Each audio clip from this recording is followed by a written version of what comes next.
Shalom Bapak Ibu sekalian yang dikasihi Tuhan.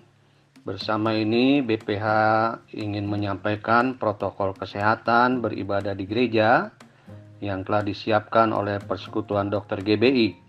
Dengan akan diizinkannya kita dapat beribadah kembali di gereja, maka kami akan menyampaikan beberapa hal penting tentang COVID-19 dan protokol kesehatan beribadah di gereja. Yang pertama, COVID-19 adalah virus yang sangat cepat penularannya.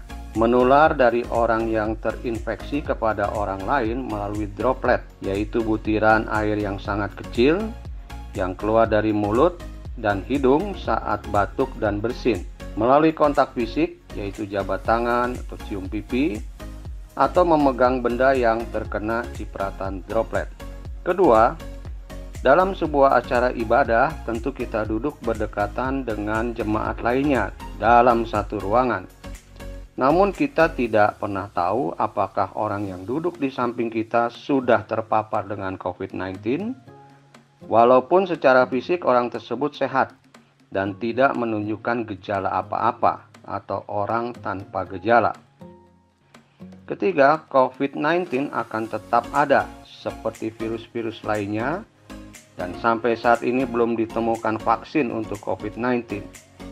Diperlukan uji klinis yang panjang untuk menciptakan vaksin yang baik untuk mengatasi COVID-19 ini.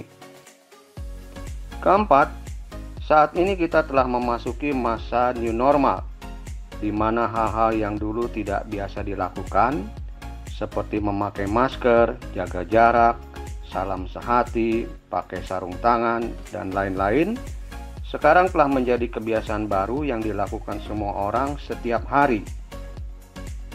Mengingat hal tersebut di atas, maka kami ingin memberi panduan beribadah di gereja selama masa pandemi COVID-19 ini, yaitu protokol kesehatan beribadah di gereja sebagai berikut. Sebaiknya ibadah di gedung gereja dimulai beberapa minggu setelah pemerintah setempat mengizinkan untuk bisa kembali beribadah. Hal ini untuk memastikan bahwa kondisi sudah cukup aman dan kita bisa mempersiapkan ibadah dengan lebih baik. Kedua, melakukan protokol kesehatan yang mengacu pada panduan penanganan COVID-19 dari Kementerian Kesehatan dan instansi lain yang terkait. Sebagai berikut, datanglah ke gereja dengan berjalan kaki, menggunakan transportasi milik sendiri, atau jika menggunakan transportasi umum, jangan naik kendaraan yang sampai berdesakan. Jemaat lansia di atas 60 tahun, anak-anak di bawah 12 tahun, dan orang dengan komorbid, yaitu pengidap penyakit lain seperti penyakit paru, hipertensi, gagal ginjal, jantung, diabetes, autoimun, batuk, pilek, harap tetap beribadah dari rumah. Tetapkan satu pintu masuk gereja sehingga semua jemaat dapat menjalankan protokol kesehatan beribadah. Setiba di gereja, cucilah tangan dengan sabun di bawah air yang mengalir selama 20 detik. Atau dengan hand sanitizer sebelum masuk gedung gereja dan sewaktu keluar. Saat memasuki area gedung gereja, sebisanya semua jemaat membersihkan alas kaki bagian bawah dengan keset yang telah dibasahi disinfektan. Melakukan salam sehati, yaitu menaruh tangan kanan di dada kiri, sehingga tidak ada kontak fisik antara jemaat dengan pengerja, atau physical distancing. Mengukur suhu jika memiliki alat pengukur suhu, jemaat yang suhu tubuhnya melebihi 37,3 derajat Celcius dianjurkan tidak memasuki ruang ibadah dan dihimbau untuk segera berobat. Bila tidak memiliki alat pengukur suhu, maka jemaat yang merasa kurang sehat sebaiknya istirahat di rumah dan dihimbau untuk segera berobat. Mengatur duduk jemaat agar tidak terlalu dekat. Berilah jarak antar kursi minimal 1,2 meter, yaitu kiri, kanan, depan, dan belakang. Jumlah tempat duduk yang diperkenankan adalah 50% dari kapasitas biasanya. Semua jemaat dan pelayan tetap menggunakan masker selama ibadah berlangsung, termasuk saat menyanyi dan mendengarkan khotbah.